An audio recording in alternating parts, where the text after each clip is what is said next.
Hi, we're going to talk about how to access the assessments that you'll need for your grade 1 interventions. And we'll talk about where to find that both right now and in the future. So we have a page on our coach's website that says grade 2 and 3 reading and numeracy assessment. I will change that so it says grades 1, 2, and 3. This is a great launch page. You'll find all sorts of videos. This video will end up there. Kathy made some videos when the grade 2s and 3s did their pieces that are still very relevant as well. So you can get there a couple ways. bit.ly PRPS screen will be one way. That will be just an easy shortcut way to always remember how to get to this page. And then if you just end up on our coach's website, if you go into literacy resources and click on the grade 2-3 numeracy reading interventions, that will take you to this page. And so to get to the assessments, there's a link right at the top here, new.learnalberta.ca. Now, you don't need to go to our website to get to there. You can just go straight to new.learnalberta.ca. And what you're going to do is on the far right-hand column, there's literacy and numeracy assessments and resources. And this piece itself hasn't been updated since August, but there are some updates behind the scenes. And so you're going to click on anywhere where it says support page. So that'll take us to a page that looks like this. Now, when you look at this, you'll say, oh, there's nothing here about any kind of assessment. And that is true.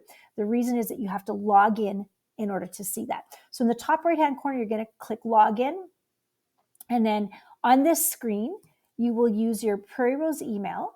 And then I would recommend clicking sign in with password, forgot your password, and it will generate for you.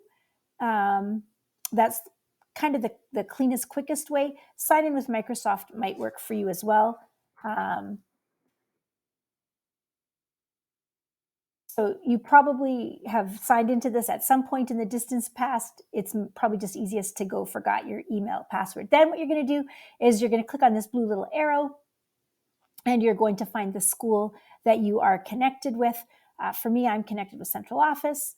So I'm going to click use this staff account. Now, it's likely that if you haven't been here in a while, you may have to put in your teaching certificate number. And I believe you can get that from our Atrieve account as well. And then once you do that, you'll see that you are logged in as yourself. Now, once you are logged in, all of a sudden it's like magic. And at the bottom here, we have the lens material that we need.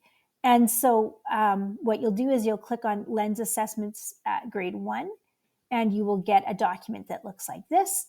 And it has teacher instructions, how to set up the test, and then it also has a place for you to record the scores, and then it has the sheets that you will need to use as a teacher. Now, back here on our Prairie Rose website, Kathy has made videos about how to go through and what you need to print and how you would administer these tests. So I recommend highly that you watch that video. There's also the CC3 assessment that you would do for grades 1 to 3. And same thing there. There's an overview with instructions. Again, Kathy's video includes this as well. And it's got the cards that you need and instructions in Kathy's video and at the front about how you would use those.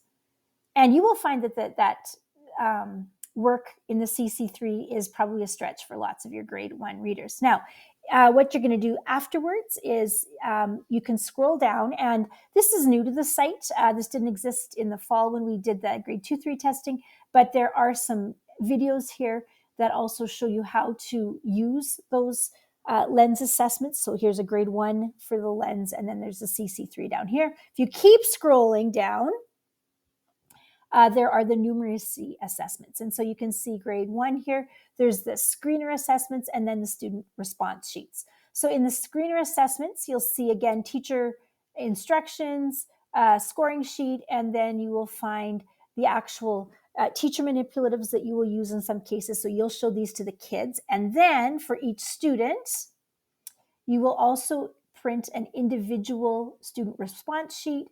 It will look something like this.